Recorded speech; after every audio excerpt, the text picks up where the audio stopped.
Hello students, आज हमारा solid का फोर्थ लेक्चर है। इसके पहले के लेक्चर में हमने आइसोमॉर्फिज्म, पॉलीमॉर्फिज्म, एलोट्रॉपी ये टर्म देखी थी। आपको आइसोमॉर्फिज्म तो पता है। आइसोमॉर्फिज्म में दो या फिर उससे भी ज़्यादा सब्सटेंस जो है वो एक सेम क्रिस्टल स्ट्रक्चर में एग्जिस्ट करते हैं, तो उसको हम उस सब्सटेंस को हम आइसोमॉर्फ्स बोलते हैं और फिनोमेनन को हम आइसोमॉर्फिज्म बोलते हैं। उसके बाद हमने पॉलीमॉर्फिज्म देखा था। पॉलीमॉर्फिज्म में एक सिंगल सब्सटेंस जो होता है वो एग्जिस्ट करता है डिफरेंट क्रिस्टल स्ट्रक्चर्स में। ठीक है, एक single substance different crystal structure में एग्जिस्ट करता है, तो उसको हम बोलते हैं polymorphous substance. And phenomenon is called the polymorphism. और उसके बाद पॉलीमॉर्फिज्म का फिनोमेनन अगर एलिमेंट में अगर हो रहा है, जैसे कार्बन है, तो कार्बन जो है वो डिफरेंट कंडीशन अप्लाई करने के बाद डिफरेंट फॉर्म्स में एग्जिस्ट करता है, तो इसलिए उस पॉलीमॉर्फिज्म को बोले।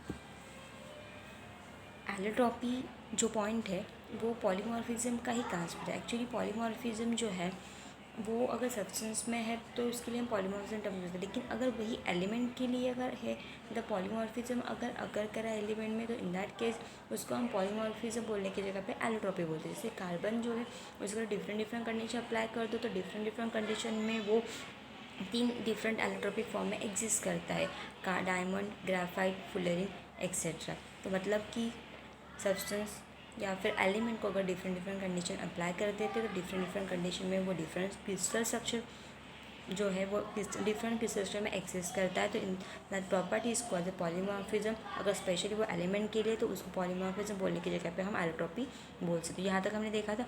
तो हमारा नेक्स्ट टॉपिक है टाइप्स ऑफ सॉलिड। तो आपको 4 टाइप के सॉलिड्स पढ़ने हैं, मतलब 4 types of solids are present. First ionic solid, second covalent network solid, third molecular solid and fourth one is a metallic solid. और मॉलिकुलर सॉलिड के फिर से 3 टाइप्स है, polar, non polar and hydrogen bonded. ठीक है, तो हमें ये 4 टाइप पढ़ने। एक बार फिर से देखिए टाइप्स ऑफ सॉलिड कितने हैं। फर्स्ट है आयनिक सॉलिड, सेकेंड है कोवैलेंट और नेटवर्क सॉलिड, फोर्थ है मॉलिकुलर सॉलिड, थर्ड है molecular solid and fourth one है मेटालिक सॉलिड। और मॉलिकुलर सॉलिड के 3 टाइप्स है, polar, non polar and hydrogen bonded molecular solid. उसको हमें 1 बाय 1 देखना है। ठीक है, इसके ऊपर अगर एक यहाँ सॉलिड के ऊपर क्वेश्चन आ गया तो it is of 2 marks. 2 marks का क्वेश्चन आपको मोलिकुलर सॉलिड या फिर कोवैलेंट सॉलिड इस टाइप में पूछ सकते हैं। तो हम उसके कुछ पॉइंट के बेसिस पे चारों टाइप को हम एट ए टाइम पढ़ सकते हैं। और आपको आपके बुक में टेबल भी दिया हुआ है। आई थिंक वो टेबल आपको दिया है पेज नंबर 5 पे। तो पेज नंबर 5 पे आपको टेबल दिया है, जिसे पढ़ने के बाद आपको आसानी से आप 4-5 पॉइंट, 2 मार्क्स के अगर है तो 4 पॉइंट आराम से लिख सकते हो। ठीक है, तो उसके हिसाब से देखेंगे। तो हम टैबुलर फॉर्म में भी देख लेते हैं, साथ में आपको इसमें भी करवा के देखती हूँ और इजी हो जाएगा थोड़ा सा। तो आयनिक सॉलिड जो है, तो देखो चार्ट फॉर्म में हम देखेंगे हमें कौन से पॉइंट स्टडी करना है। तो हमें 4 टाइप तो ऑलरेडी देखना है, आयनिक सॉलिड, कोवैलेंट और covalent network solid, molecular solid and last one is the metallic solid. ऐसे 4 टाइप है। ठीक है, यहाँ पे हमें जो प्रॉपर्टी की बेसिस उसको डिस्क्राइब करना वो है first constituent particle, inter particle forces, third है हार्डनेस, फोर्थ है melting point and fifth one है इलेक्ट्रिकल एंड थर्मल कंडक्टिविटी, और लास्ट हमें लिखना है एग्जाम्पल। तो इन पॉइंट के बेसिस पे हम चारों टाइप को डिस्क्राइब कर सकते हैं और उसको याद रखना भी थोड़ा इजी हो जाएगा।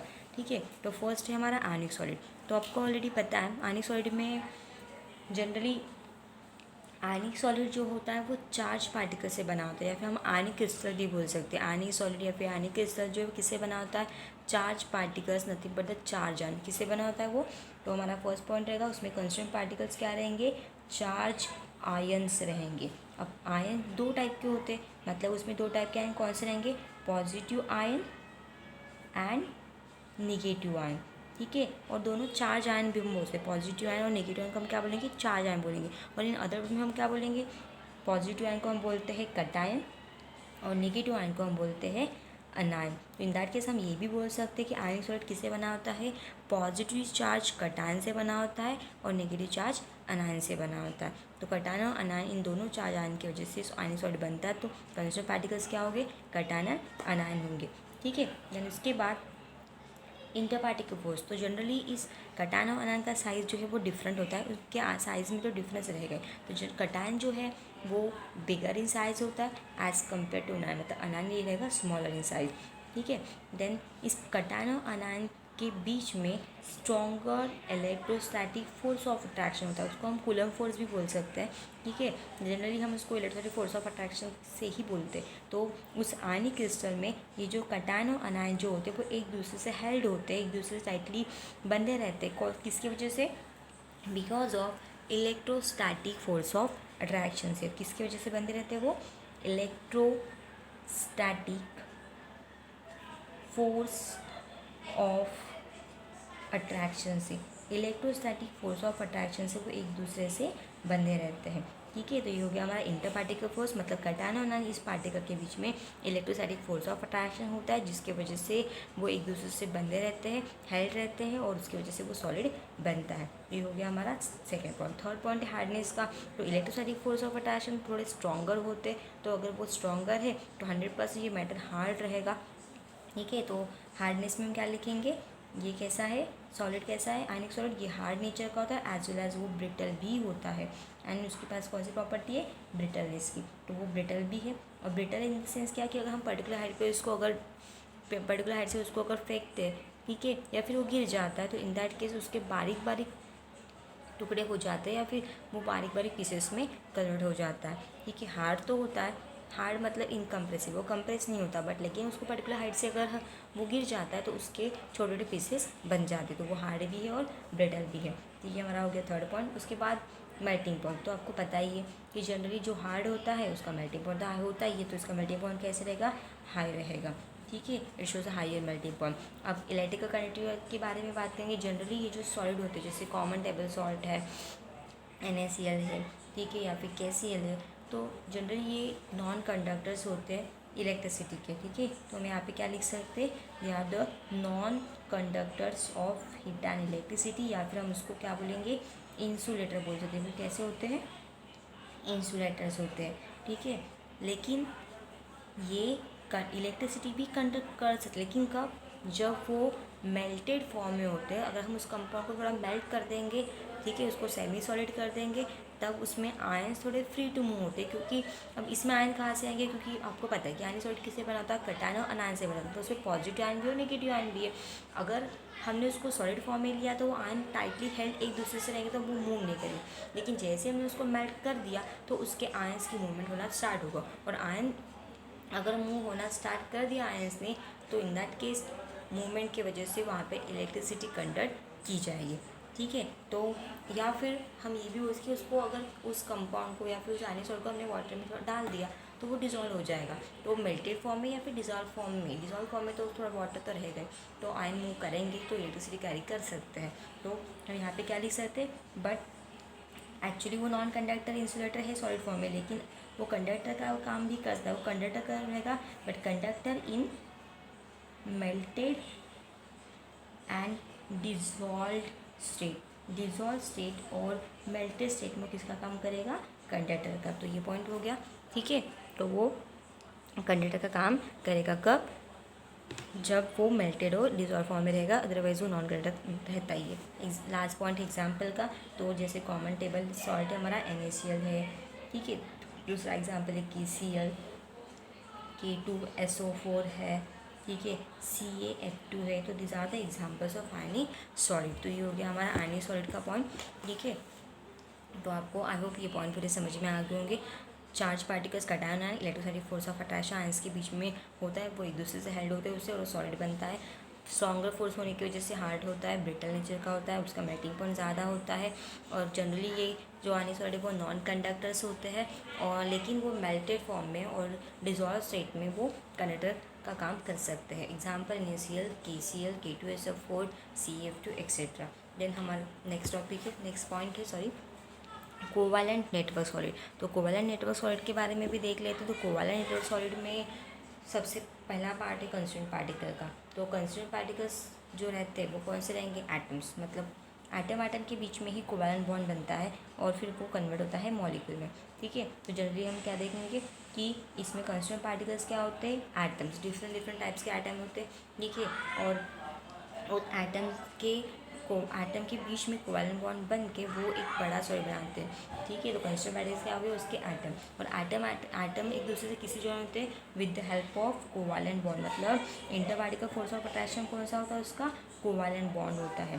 ठीक है, कोवैलेंट बॉन्ड ये भी क्या है, एक फोर्स है जिसकी वजह से एटम एक दूसरे से टाइटली हेल्ड होते हैं और एक कोवैलेंट नेटवर्क सॉलिड बनता है। मतलब बहुत सारे एटम एक साथ जॉइन होकर एक बड़ा नेटवर्क टाइप स्ट्रक्चर बनाते हैं, एक जाइंट मॉलिक्यूल बनाते हैं। ठीक है, और इसीलिए इसका नाम क्या पड़ा है, कोवैलेंट नेटवर्क सॉलिड, जो कोवैलेंट बॉन्ड से बना होता है, जिसमें बहुत सारे एटम्स कोवैलेंट बॉन्ड से जॉइन होके, हेल्ड होके, लिंक होके एक बहुत बड़ा जाइंट मॉलिक्यूल बनाते हैं, एक नेटवर्क स्ट्रक्चर बनाते हैं। तो उसको हम क्या बोलते हैं, कोवैलेंट नेटवर्क सॉलिड बोलते हैं। ठीक है, तो इंटरपार्टिकल फोर्स क्या हो गया, नथिंग बट तो कोवैलेंट बॉन्ड। अब कोवैलेंट बॉन्ड तो बहुत ज़्यादा स्ट्रॉन्गर होता है, तो 100% उसका हार्डनेस कैसे रहेगा, ज़्यादा रहेगा। तो ये जो है वो वेरी हार्ड रहता है और वो कंप्रेस तो बिल्कुल भी नहीं होता, मतलब वेरी हार्ड एंड इनकम्प्रेसिबल, वो इनकम्प्रेसिबल होता है। ठीक है, तो ये हो गया उसका पॉइंट।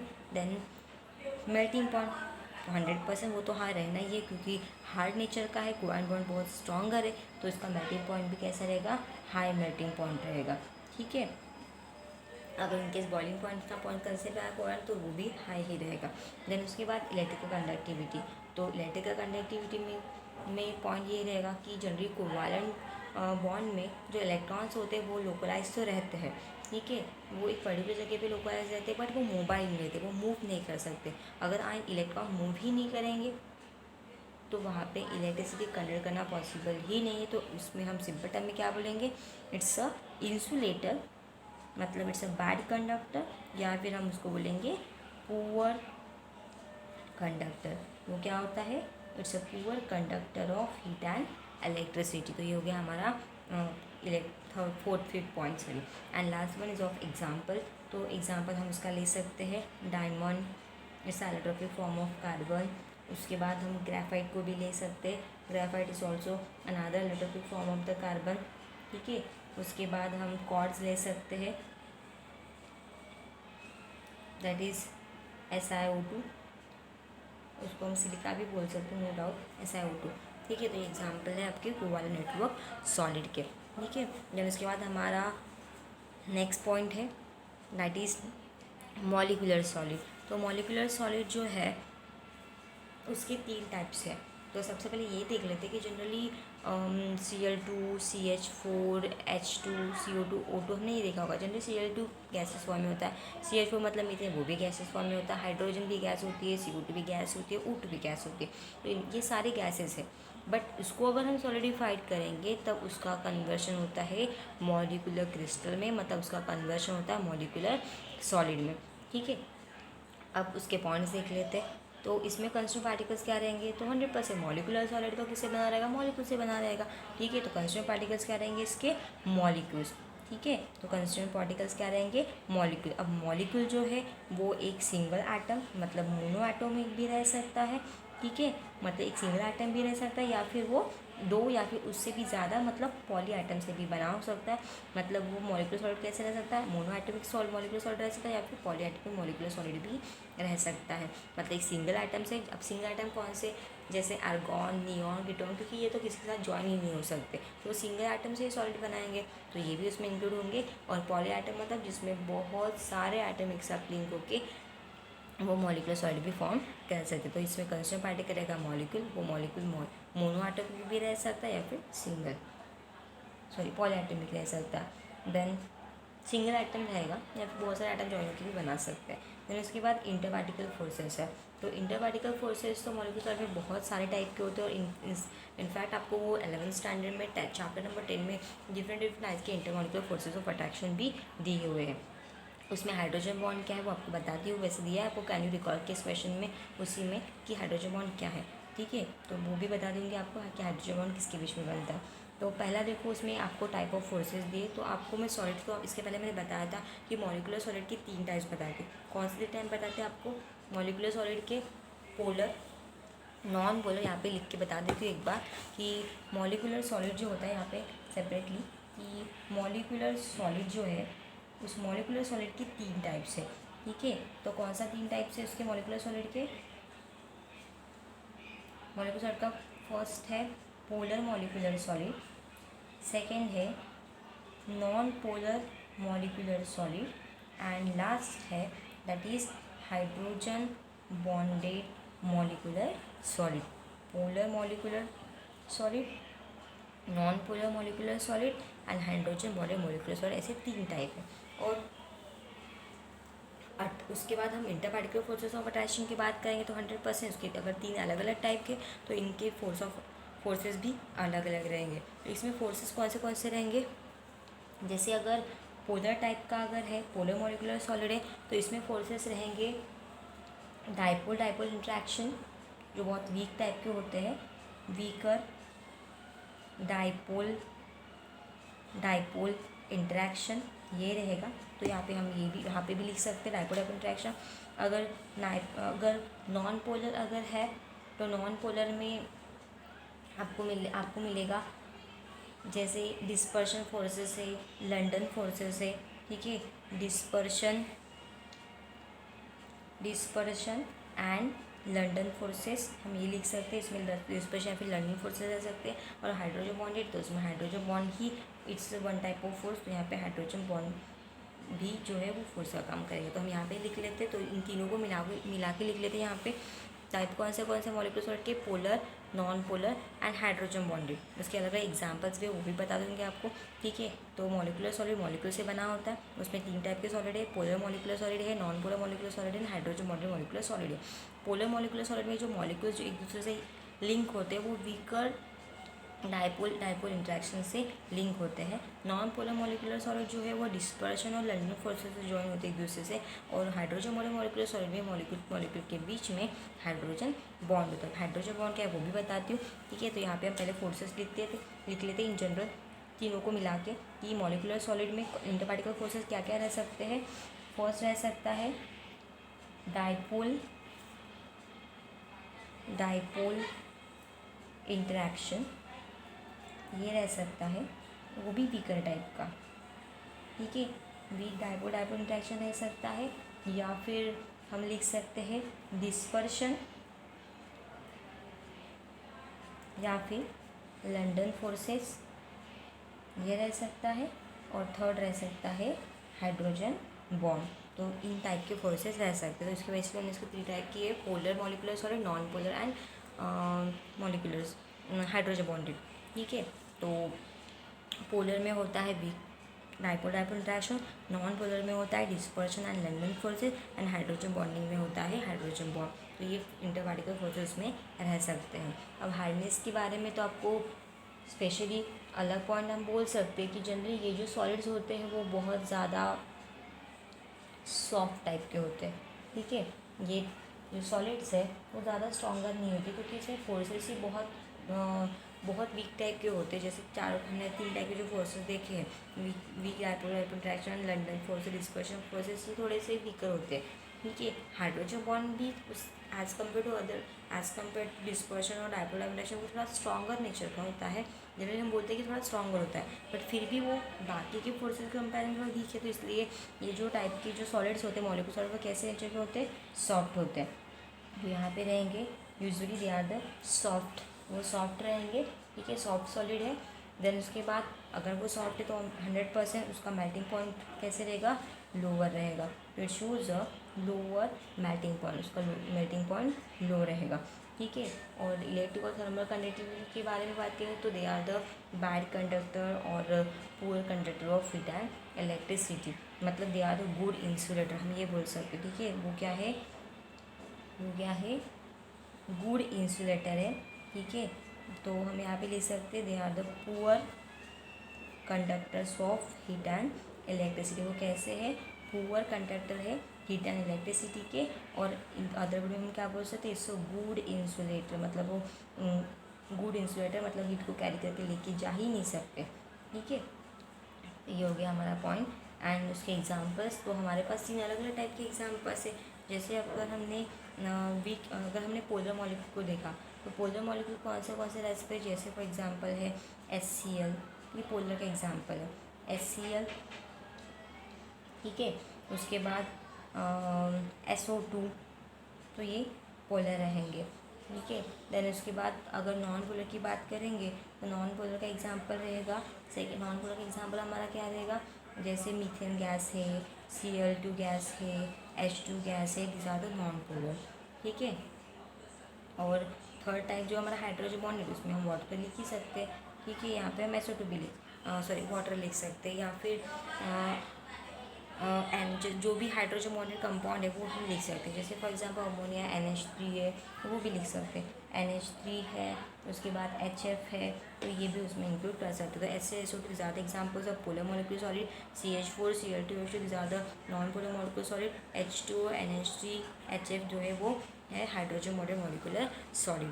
ठीक है, अब हाइड्रोजन बॉन्डेड के बारे में आपको बताई देती हूँ कि हाइड्रोजन बॉन्ड जनरली क्या होता है कि जो हाइड्रोजन बॉन्ड्स होता है वो hydrogen bond D molecular solid किसको बोलेंगे, मतलब हाइड्रोजन बॉन्ड मॉलिक्यूलर सॉलिड किसको बोलेंगे कि जिसमें हाइड्रोजन बॉन्ड होता है। अब हाइड्रोजन बॉन्ड बनता किसके बीच में है, तो हाइड्रोजन बॉन्ड बनाने के लिए या फिर हाइड्रोजन बॉन्ड मॉलिक्यूलर सॉलिड में हाइड्रोजन इस एटम के साथ साथ इलेक्ट्रोनेगेटिव आइटम्स अटैच रहते हैं। अब इलेक्ट्रोनेगेटिव आइटम मतलब क्या, फॉन्स। अब फॉन्स क्या है, मतलब hydrogen, highly electropositive hydrogen and FON, इसके बीच में जो बॉन्ड बनता है उसको हम हाइड्रोजन बॉन्ड बोलते हैं। और जिसका मॉलिक्यूल में जिस सॉलिड में हाइड्रोजन बॉन्ड था उसको हम हाइड्रोजन बॉन्डेड सॉलिड बोलते हैं। ठीक है, अब फॉन मतलब क्या, फॉन मतलब F स्टैंड फॉर फ्लोरीन जो आपको ऑलरेडी पता है, और O स्टैंड फॉर ऑक्सीजन जो आपको ऑलरेडी वो भी पता है, एंड नाइट्रोजन जो है वो भी आपको पता है। मतलब हाइड्रोजन ये इलेक्ट्रोपॉजिटिव का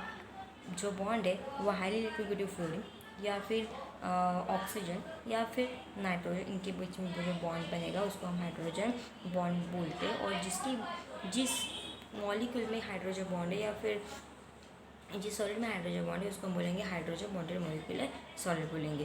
तो फॉर्म क्या है, हाईली इलेक्ट्रोनेगेटिव आइटम से। अगर ये हाईली इलेक्ट्रोनेगेटिव आइटम अगर बॉन्ड बनाते हाइड्रोजन के साथ,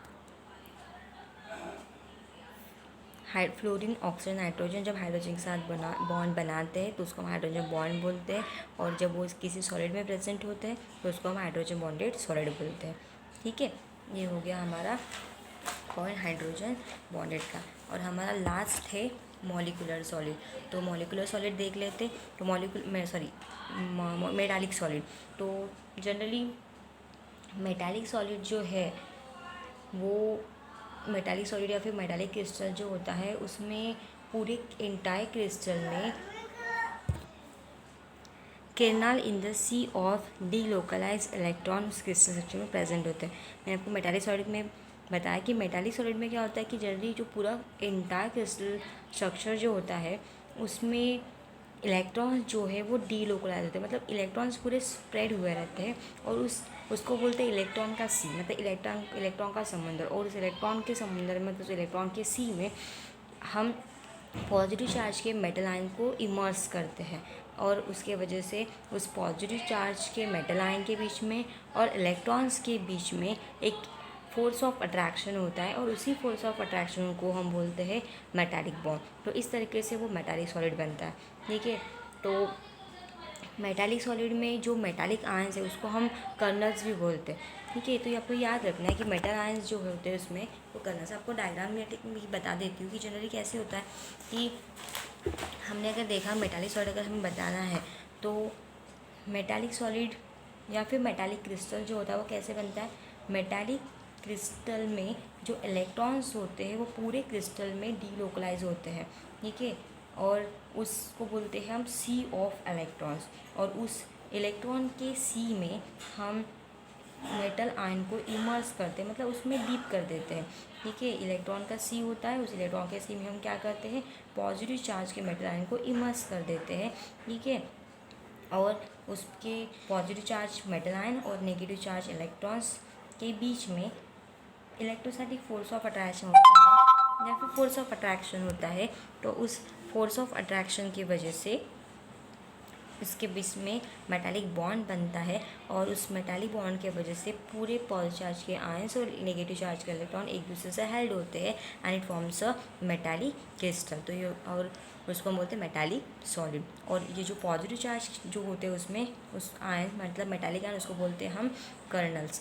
ठीक है। तो उस सी और डीलोकलाइज इलेक्ट्रॉन्स में हम कर्नल्स को इमर्स करते हैं, तो उसके बीच में पॉजिटिव और नेगेटिव के बीच में एक अट्रैक्शन होता है, उसको हम मेटालिक बॉन्ड बोलते हैं, और उस मेटालिक बॉन्ड से एक पूरा कंप्लीट मेटालिक क्रिस्टल फॉर्म होता है, ठीक है। तो ये हो गया हमारा मेटालिक सॉलिड। और अब ये इलेक्ट्रॉन्स आते कहाँ से, तो आपको ऑलरेडी पता है कि मेटल्स जो है उसके आयनाइजेशन एंथैल्पी जो है वो बहुत कम होती है, मतलब उसके इलेक्ट्रॉन्स फ्रीली निकल जाते हैं वहाँ से, मतलब इलेक्ट्रॉन वो इजीली लॉस करता है, और इलेक्ट्रॉन लॉस करता है तो उसके आजू बाजू में रहते हैं। बट ये भी है कि एक मेटल से निकला हुआ, मेटल के एटम से निकला हुआ इलेक्ट्रॉन उसी के पास नहीं रहता, उसका कोई रेस्ट्रिक्शन, उसका रेस्ट्रिक्टेड प्लेस भी नहीं होता, वो पूरे स्ट्रक्चर में कहीं पे भी मूव कर सकता है, वो one end to other end travel कर सकता है। तो इसके वजह से जनरली मेटालिक सॉलिड कैसे होते हैं, it's a good conductor of heat and electricity, ठीक है। तो ये इलेक्ट्रॉन जो हमें यहाँ पे दिख रहे, तो ऐसा नहीं कि इसके बाजू है तो इसका रहेगा, तो ये पूरे स्ट्रक्चर में कहीं पे भी जाके मूव करता है, यहाँ का यहाँ आ सकता है, इवन यहाँ का यहाँ पे भी जा सकता है, ठीक है। तो इलेक्ट्रॉन के मूवमेंट की वजह से वो कैसे होते हैं, इट्स अ गुड कंडक्टर होते हैं, ठीक है। तो हम लिख लेते हैं अब यहाँ पे हमारी प्रॉपर्टीज़। तो कंस्टिट्यूएंट पार्टिकल्स क्या रहेंगे इसमें, कंस्टिट्यूएंट पार्टिकल्स क्या रहेंगे इसमें, मेटल्स के एटम रहेंगे, मतलब मेटालिक एटम्स रहेंगे, ठीक है। कंस्टिट्यूएंट पार्टिकल्स क्या है, मेटालिक आयंस एंड इलेक्ट्रॉन्स, ये उसके कंस्टिट्यूएंट पार्टिकल्स हैं, मेटालिक आयंस एंड यहाँ पे लिख लेते हैं मेटालिक आयंस एंड इलेक्ट्रॉन्स, ये क्या रहेंगे, उसके कंस्टिट्यूएंट पार्टिकल्स रहेंगे। देन उसके बाद इंटर पार्टिकल फोर्स है, तो इंटर पार्टिकल फोर्स क्या रहेगा, आपको पता है, मैंने इसके पहले बता दिया कि मेटल आयन जो होते हैं वो पॉजिटिव होते हैं और इलेक्ट्रॉन्स नेगेटिव होते हैं, उनके बीच में क्या होता है, एक अट्रैक्टिव फोर्स है जिसको हम क्या बोलते हैं, मेटालिक बॉन्ड बोलते हैं। तो उसमें रहता है मेटालिक बॉन्ड, मेटल आयन और इलेक्ट्रॉन के बीच में मेटालिक बॉन्ड होता है। अब हार्डनेस का पॉइंट है, तो जनरली ये जो मेटल्स होते हैं वो हार्ड भी होते हैं और कुछ मेटल सॉफ्ट भी होते हैं, मतलब उसके दोनों हैं, ठीक है।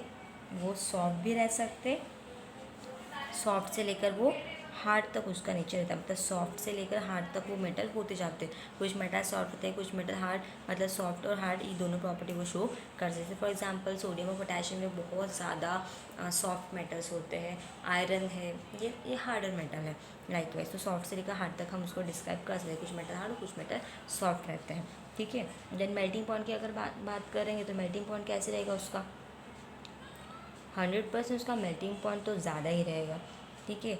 तो मेल्टिंग पॉइंट कैसे रहेगा, क्योंकि हार्ड से सॉफ्ट तो डिपेंड करता है कि उसका मेल्टिंग पॉइंट जो है वो उसके पर्टिकुलर सॉलिड के ऊपर डिपेंड करेगा, ठीक है। तो जनरली उसकी अलग अलग रेंज रह सकती है, वाइड रेंज का मेल्टिंग पॉइंट उसका रह सकता है, कोई फिक्स नहीं रहेगा, क्योंकि उसमें देखो कुछ सॉफ्ट है और कुछ हार्ड है।